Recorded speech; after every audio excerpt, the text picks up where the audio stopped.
ఈరోజు తెలంగాణ రాష్ట్రంలో లక్షలాది మంది రైతాంగం ఎక్కడున్నంటే అంత రోడ్ల మీద ఉన్నారు ఇవాళ.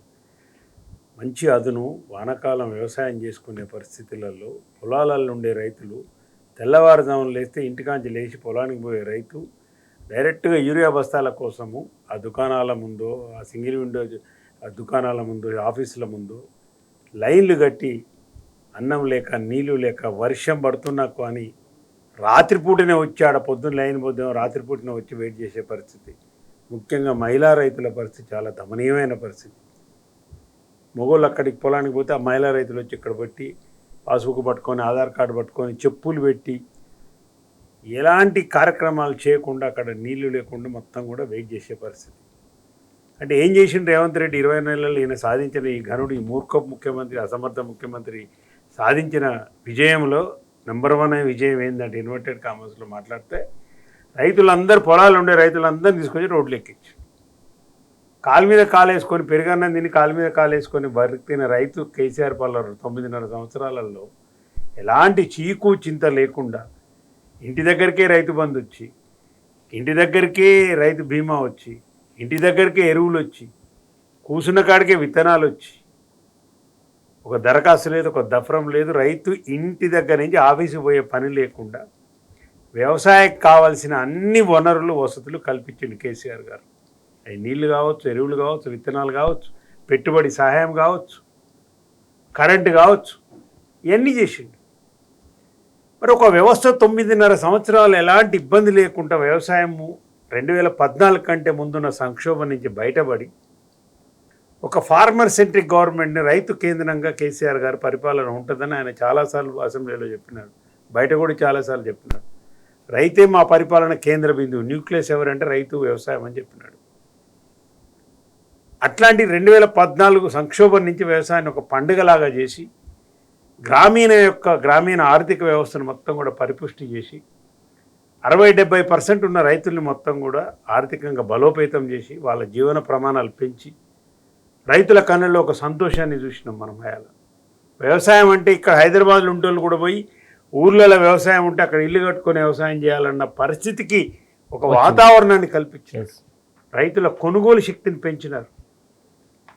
పెళ్ళిళ్ళు కానీ, వైద్యం కానీ, విద్య కానీ ఎవరికి తీసిపోని, ఏ రంగంలో ఉన్న వ్యక్తులకు తీసిపోని విధంగా రైతు కూడా సగర్వంగా, నేనేమంటే ఆత్మవిశ్వాసం పెరిగింది. కాన్ఫిడెన్స్ లెవెల్స్ 9.5 సంవత్సరాల్లో ముఖ్యంగా చెప్పవలసింది, గమనించవలసిన విషయం ఏంటంటే కాన్ఫిడెన్స్ లెవెల్స్ ఎప్పుడు కూడా హై ఉండాలి ఎవరికైనా కానీ, ఏ వృత్తిలో చేసినా. వ్యాపారం నష్టం వచ్చినా, రైతులకు ముఖ్యంగా వ్యవసాయం నష్టాలు వచ్చి తీవ్ర ఆర్థిక సంక్షోభంలో ఉన్నప్పుడు బలవన్మరణాలకు పాల్పడే పరిస్థితి ఉండేది 2014 కంటే ముందు. కేసీఆర్ గారి పరిపాలనలో అది లేదు. ఆత్మహత్యలు మొత్తం లేవని పార్లమెంట్లో స్వయంగా చెప్పినారు. ఇవాళ మళ్ళీ ఆత్మవిశ్వాసం కోల్పోయే పరిస్థితులలో రైతులు వ్యవసాయం అంటేనే భయపడే పరిస్థితి, ప్రభుత్వం అంటేనే ఇవాళ రేవంత్ రెడ్డి కనపడితే మొక్క మీద ఉమ్మేసే పరిస్థితి వస్తుంది. ఇవాళ మళ్ళీ అప్పుల పాలవుతున్నారు. మళ్ళీ 600 మంది రైతులు ఈ 22 నెలల్లో, 600 రోజులలో 600 మంది రైతులు ఆత్మహత్యల పాలైనారు. ఇది దేన్ని సూచిస్తుంది మనకనేది ఇవాళ తెలంగాణ సమాజం, మేధావులారా దయచేసి మేల్కొండండి, ఆయన మాట్లాడండి. ఏంటిది కాంగ్రెస్ ప్రభుత్వము, ఈ రేవంత్ రెడ్డి సాధించింది ఏంటిదంటే రైతులను ఈ విధంగా అరిగోసబెట్టి ఆత్మహత్యల పాలయ్యే విధంగా చేసే పరిపాలన ఈ 22 నెలల్లో జరిగింది. సురేష్ గారు, యూరియా ఒక్కటే మనం ఐసోలేటెడ్ కూడా చర్చించడానికి లేదు వ్యవసాయంలో. నా ఉద్దేశం ఏంటంటే అసలు మొత్తం వ్యవసాయ రంగమే సంక్షోభంలో పడ్డది. దాంట్లో యూరియా ఒకటి. యూరియా ఇవాళ మనం ఎందుకు మాట్లాడుతున్నామంటే లక్షలాది మంది రైతులు ఇవాళ రోడ్ల మీద వచ్చి మనకు అసలు కనిపిస్తుంటే, మనం మాట్లాడితే కళ్ళల్లో నీళ్ళు తిరిగే పరిస్థితి వస్తుంది చూస్తుంటే. ఆ పరిస్థితి చూస్తుంటే మన ఊర్లలో వాళ్ళు పడే బాధలు మాకు కూడా ఫోన్లు చేస్తుంటే అప్పుడప్పుడు ఎవరైనా తెలిసే చెప్పండి సార్ అని. ఈరోజు ఒక చోట రైతులకు లాఠీ చార్జ్ కూడా జరిగింది. లాఠీ చార్జ్ రైతులు కూడా కొట్టుకున్నారు, పోలీసు వాళ్ళు కొట్టిరు, రైతుల మధ్య కొట్టుకున్నారు. అంటే నేనే ముందని ఒకరిని తెల్లారుదామని వచ్చి మధ్యరాత్రి వచ్చిండంట. కాబట్టి ఏం చూస్తున్నాం ఇవాళ ఈ పరిపాలనలో, ఈ వికృత రేవంత్ రెడ్డి కాంగ్రెస్ పరిపాలనలో రైతన్నలకు జరుగుతున్న అన్యాయము. ఈ యూరియా ఒక్కటే మనం ఐసోలేటెడ్ చూడడానికి వీళ్ళు. వ్యవసాయంలో బాగా ఒక చిన్న సబ్జెక్ట్ అది యాక్చువల్గా.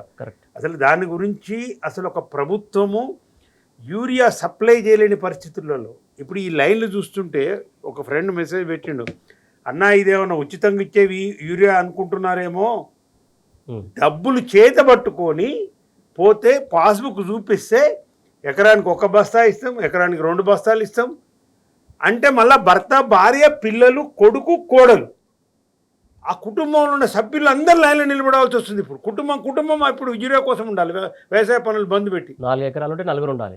ఉండాలి ఇప్పుడు. ఎందుకంటే మరి ఎకరానికి 2 బస్తాలు అంటే 10 బస్తాలు కావాలి వాళ్ళకి. మరి వీడిచ్చేది ఎకరానికి బస్తా అంటాడు. దేనికి ఏమైనా రేషన్ కట్టింగా ఇది? 6 కిలోల బియ్యం ఇచ్చినట్టు ఎన్నడన్నా ఉందా? 9.5 సంవత్సరాల పరిపాలనలో నీకు 2 ఇస్తాము, నీకు 3 ఇస్తాము. ట్రాక్టర్ తీసుకొస్తే ట్రాక్టర్ లోడ్ వేసుకొని పోయే పరిస్థితి ఉండే కేసీఆర్ దగ్గర. Yes. కేసీఆర్ పరిపాలనలో ఎన్నడన్నా ఒక్కనాడు విన్నమా